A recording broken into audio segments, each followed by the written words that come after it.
نحمده ونصلي على رسوله الكريم اما بعد لقد كان لكم في رسول الله اسوة حسنة سیرت النبی صلی اللہ علیہ وآلہ وسلم ہمارے لیے اسوہ حسنہ کیسی ہے، اس موضوع پر یہ ہمارا تیسرا درس ہے۔ آج کے درس میں آپ کی ولادت باسعادت، آپ کا اسم گرامی اور آپ کی ابتدائی زندگی کے اندر کن کن مراحل سے آپ گزرے ہیں اور وہ ہمارے لیے کیسے اسوہ ہے، ان کا تذکرہ انشاءاللہ العزیز کیا جائے گا۔ نبی صلی اللہ علیہ وآلہ وسلم کی ولادت باسعادت کب ہوئی ہے، کس مہینہ میں اور کس مہینے کی تاریخ میں ہوئی ہے، اس کے بارے میں مؤرخین اور سیرت نگاروں کا کافی اختلاف ہے۔ حافظ ابن کثیر رحمہ اللہ نے البدایہ والنہایہ جلد 2 صفحہ 259 میں 10 قول ذکر کیے ہیں نبی صلی اللہ علیہ وآلہ وسلم کی ولادت باسعادت کے بارے میں، جن میں بعض مؤرخین کا نظریہ یہ ہے کہ آپ رمضان المبارک میں آپ کی ولادت باسعادت ہوئی ہے۔ شیخ عبد القادر جیلانی رحمہ اللہ غنیت الطالبین میں فرماتے ہیں کہ آپ کی ولادت محرم کے مہینہ میں ہوئی ہے، اور بعد نے آپ کی ولادت کا مہینہ صفر کا بیان کیا، بعد نے ربیع الاول اور بعد نے ربیع الثانی۔ یہ آپ کی ولادت کے مہینے کے اندر بھی اختلاف ہے۔ اکثر مؤرخین اور سیرت نگار اس بات پر متفق ہوئے کہ آپ کی ولادت باسعادت وہ ربیع الاول میں ہوئی ہے۔ پھر ربیع الاول کی تاریخ کون سی تھی، اس کے اندر بھی اختلاف ہے۔ بعد نے 2 ربیع الاول، بعد نے 8، بعد نے 9، بعد نے 12، بعد نے 17 اور بعد نے 18 ربیع الاول بیان کی ہے۔ تفصیل کے لیے آپ دیکھیں کہ سبل الہدی جلد 1 صفحہ 403 از محمد بن یوسف شامی اور تحفۃ الاحوزی شرح جامع ترمذی جلد 4 صفحہ 259 شرح صحیح مسلم از غلام رسول سعیدی جلد 6 صفحہ 810۔ راجح قول اس میں یہ ہے کہ نبی صلی اللہ علیہ وآلہ وسلم کی ولادت باسعادت یہ 9 ربیع الاول کو ہوئی ہے۔ بہت سارے مورخین اور سیرت نگاروں نے بہت سارے دلائل کے ساتھ یہ بات ثابت کی ہے کہ آپ کی ولادت 9 ربیع الاول کو ہوئی ہے۔ 9 ربیع الاول عام الفیل بمطابق 20 اپریل 571 عیسوی بروز سوموار صبح کے وقت۔ اس کے لیے تفصیل کر کے آپ دیکھ سکتے ہیں کہ رحمت للعالمین قاضی سلیمان رحمہ اللہ کی جلد 1 صفحہ 43، قصص القرآن جلد 4 صفحہ 257 اور آل محمود پاشا، ابن حزم، ابن تیمیہ، ابن قیم، ابن کثیر اور حافظ ابن حجر رحمہ اللہ، ان تمام نے اسی بات کو ترجیح دی ہے کہ آپ کی ولادت باسعادت ربیع الاول کی 9 تاریخ کو ہوئی ہے۔ اس میں ایک قابل غور ہمارے لیے بات یہ ہے کہ آپ کی یہ تاریخ، پیدائش کا مہینہ اور پھر تاریخ، ان میں اختلاف کیوں ہوا ہے، جبکہ 2 مسلمانوں کی اسلام کے اندر عیدیں ہیں، ایک عید الفطر اور ایک عید الاضحیٰ۔ اس کے اندر پوری امت کا اتفاق ہے کہ رمضان مکمل ہونے کے بعد شوال کی 1 کو عید الفطر ہے۔ پوری امت کے اس بات میں اتفاق ہے۔ کسی نے بھی آج تک یہ دعویٰ نہیں کیا کہ رمضان کی 28 کو عید ہوگی یا رمضان گزرنے کے 1 ہفتہ بعد ہوگی، شوال کی 10 تاریخ ہوگی، یہ کسی نے بھی اختلاف نہیں کیا۔ اسی طرح عید الاضحیٰ کے بارے میں پوری امت کا اتفاق ہے کہ ذوالحجہ کی 10 تاریخ کو یہ عید الاضحیٰ ہے، جس کو قربانی والی عید کہتے ہیں۔ پوری امت کا اتفاق ہے، کسی نے 8 ذوالحجہ یا کسی نے 14 یا 15 ذوالحجہ نہیں کہا، تمام امت کا اتفاق ہے۔ وجہ یہ ہے کہ یہ دونوں عیدیں سال بعد آتی ہیں اور امت مسلمان کو خاص انداز سے مناتی ہیں۔ نبی کے دور میں، صحابہ کے دور میں، تابعین اور ائمہ کے دور میں اور آج تک یہ عیدوں کا سلسلہ جاری ہے۔ تو جو ہر سال سال بعد جو دن آئے اور اس کو امت مسلمہ خاص طریقے سے اس کا اہتمام کرے، اس کے اندر اختلاف نہیں ہوتا۔ یہی دیکھ لیے کہ ہمارے پاکستان کے جو بڑے لیڈر ہیں، رہنما ہیں، ان کی تاریخ پیدائش علامہ اقبال کی دیکھ لیجئے، اور اسی طرح قائد اعظم محمد علی جناح کی دیکھ لیجئے، ان کی تاریخ پیدائش میں بھی اختلاف نہیں۔ وجہ یہ ہے کہ سال بعد ان کی تاریخ پیدائش کا دن آتا ہے اور پاکستانی قوم سرکاری یا غیر سرکاری سطح پر ان کو کسی نہ کسی انداز میں وہ مناتی ہے۔ تو چونکہ سال بعد یہ دن منایا جاتا ہے، اس میں پروگرام کیے جاتے ہیں، جس کی وجہ سے اس میں اختلاف نہیں۔ تو یہ بات اس بات کی دلیل ہے کہ اگر نبی صلی اللہ علیہ وآلہ وسلم کی پیدائش بھی خاص اہتمام سے منائی گئی ہوتی نبی کے دور میں، صحابہ تابعین یا ائمہ کے دور میں، تو اس کا اختلاف نہ ہوتا۔ یہ اختلاف اس بات کی دلیل ہے کہ یہ اس طرح دن منایا نہیں گیا۔ نبی صلی اللہ علیہ وآلہ وسلم کی ولادت کے موقع پر جو چند چیزیں ہمارے لیے اسوہ بنتی ہیں، ان میں سے سب سے اہم چیز یہ کہ ولادت کے بعد آپ کا نام، آپ کے دادا عبد المطلب نے آپ کا نام محمد صلی اللہ علیہ وسلم رکھا۔ محمد کا معنی تعریف کیا ہوا، اور آپ کے والدہ نے آپ کا نام احمد رکھا۔ احمد کا معنی بہت زیادہ تعریف کرنے والا۔ تفسیر کے لیے دیکھیے سیرت ابن ہشام جلد 1 صفحہ 168 اور طبقات ابن سعد جلد 1 صفحہ 104، البدایہ والنہایہ اور سیرت ابن ہشام، ان تمام کے اندر تفسیر کے ساتھ یہ چیزیں موجود ہیں۔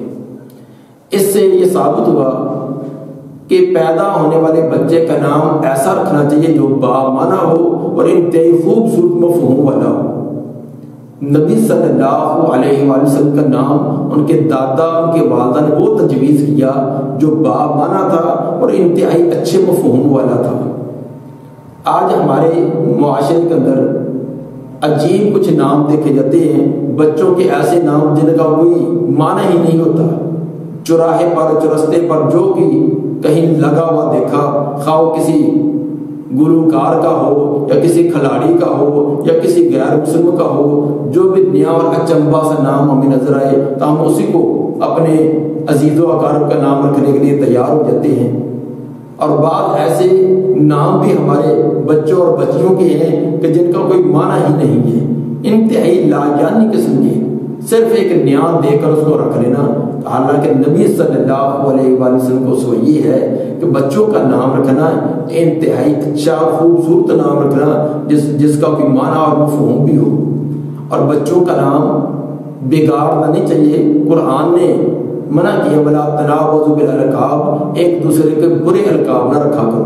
ہمارے ہاں یہ بھی معاشرے کا دل ایک عادت ہے کہ چھوٹے بچوں کا پیار کی وجہ سے نام الٹا رکھ دینا، تو ان کا بہترین خوبصورت نام ہوتا ہے، ہم اس کو چھوڑ کر بگاڑ کر ان کا ایسا نام رکھتے ہیں کہ بڑے ہونے تک ان کا وہی نام چلتا رہتا ہے۔ اس لیے پہلے تو اچھا انتخاب کرنا چاہیے، پھر اسی نام کے ساتھ والدین کو، بہن بھائیوں کی عادت ڈالنی چاہیے، اس کا جو صحیح نام ہے، مکمل اور صحیح نام ہے، اس کے ساتھ پکارنا چاہیے تاکہ باقی معاشرے کے اندر بھی وہ اسی نام سے معروف ہو۔ چنانچہ جب آپ کا یہ نام محمد اور احمد یہ تو عام و معروف تھا، لیکن پورا نسب نامہ نبی صلی اللہ علیہ وآلہ وسلم کا وہ بھی احادیث کے اندر ملتا ہے۔ صحیح بخاری کتاب مناقب انصار حدیث نمبر 3851 سے پہلے ترجمۃ الباب کے اندر امام بخاری رحمہ اللہ نبی صلی اللہ علیہ وآلہ وسلم کا جو نسب نامہ انہوں نے درج کیا ہے وہ ہے محمد بن عبداللہ بن عبد المطلب بن ہاشم بن عبد مناف بن قصی بن کلاب بن مرہ بن کعب بن لعی بن غالب بن فہر بن مالک بن نضر بن کنانہ بن خزیمہ بن مدرکہ بن الیاس بن مزر بن نزار بن معد بن عدنان، یہ 21 پشتوں تک نبی صلی اللہ علیہ وسلم کا نسب نامہ صحیح سند کے ساتھ ثابت ہے، یعنی عدنان تک آپ کا نسب یہ ثابت ہے۔ البتہ قاضی سلیمان منصور پوری رحمہ اللہ نے رحمت للعالمین جلد 2 صفحہ 23 تا 29 آپ کا نسب نامہ 60 واسطوں سے حضرت اسماعیل علیہ السلام تک بھی بیان کیا ہے، اور 80 واسطوں کے ساتھ حضرت سیدنا آدم علیہ السلام تک بھی پہنچایا ہے۔ لیکن یہ ابن سعد اور قلبی کی روایت ہیں جن پر کلی طور پر اعتماد نہیں کیا جا سکتا۔ البتہ صحیح بخاری کے اندر جو ترجمۃ الباب کے اندر امام بخاری نے 21 واسطوں سے آپ کا نسب نامہ بیان کیا ہے، وہ صحیح سند سے ثابت ہے۔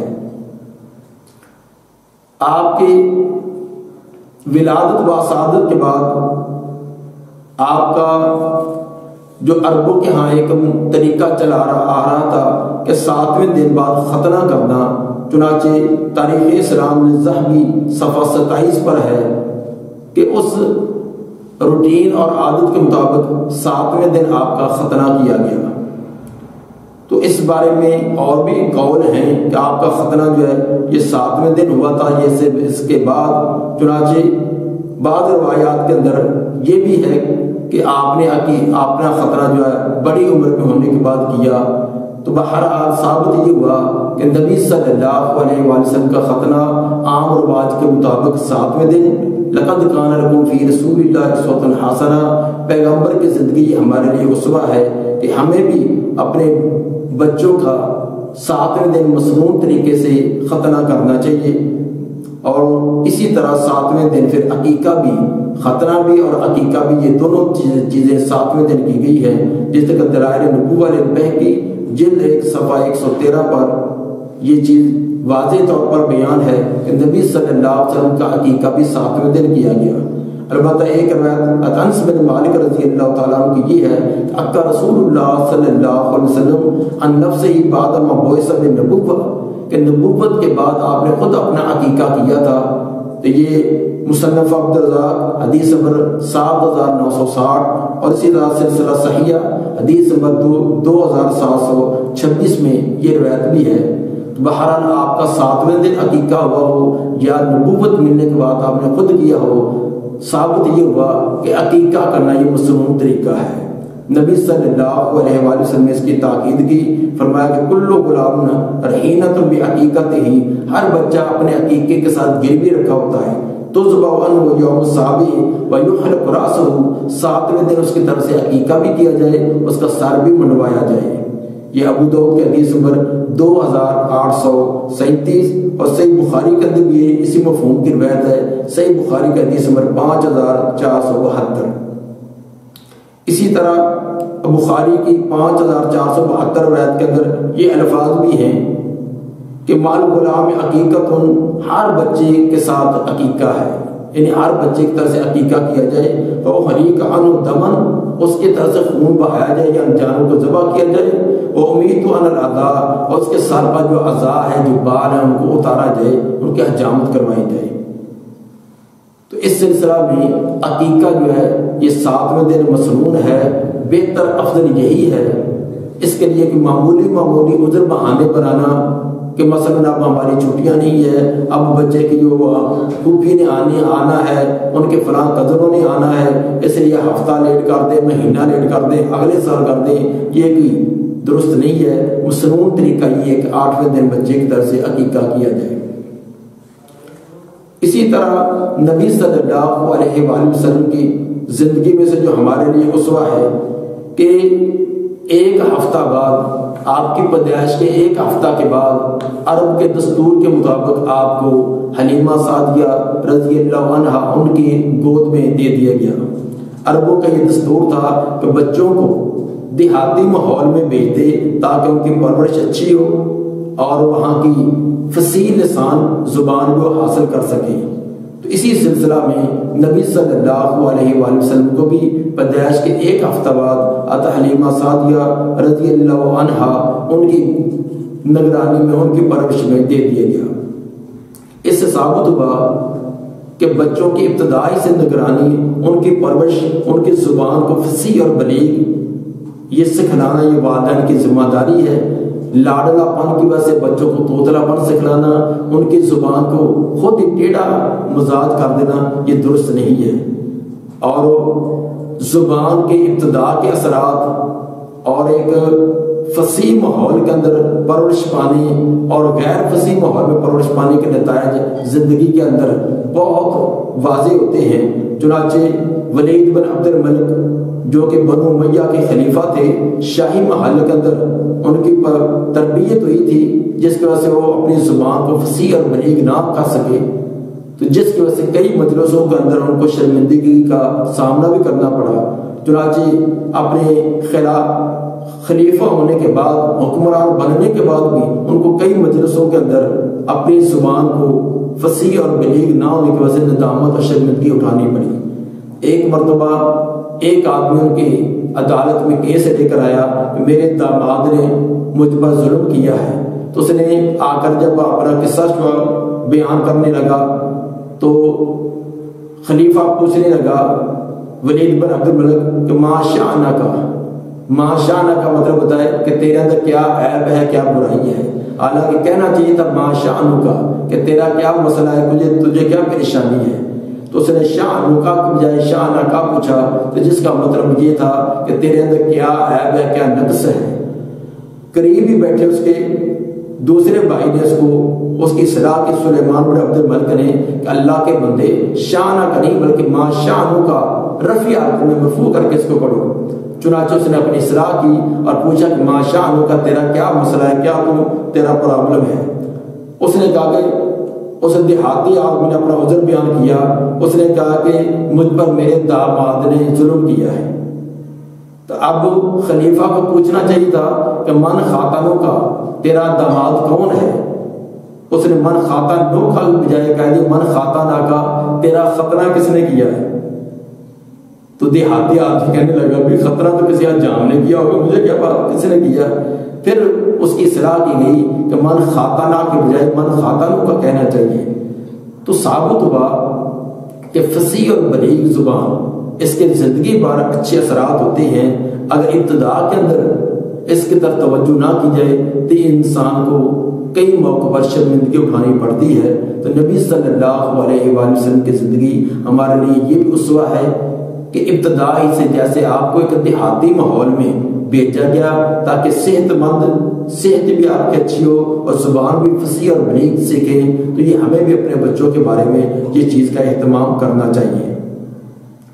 اسی طرح حلیمہ سعدیہ رضی اللہ تعالی عنہا، ان کا دودھ پیا تھا، تو دودھ پینے سے رضاعت کا مسئلہ ثابت ہوتا ہے۔ تو اس سے یہ بھی ثابت ہو گیا کہ جو بچہ جس عورت کا دودھ پیے وہ عورت اس کی ماں کے قائم مقام، اس عورت کی بیٹی اس بچے کی بہن کے قائم مقام، اور اس طرح باقی رشتے اس کے ساتھ اسی طرح حرام ہو جاتے ہیں جس طرح نسب کی وجہ سے، خونی رشتے کی وجہ سے رشتے حرام ہوتے ہیں۔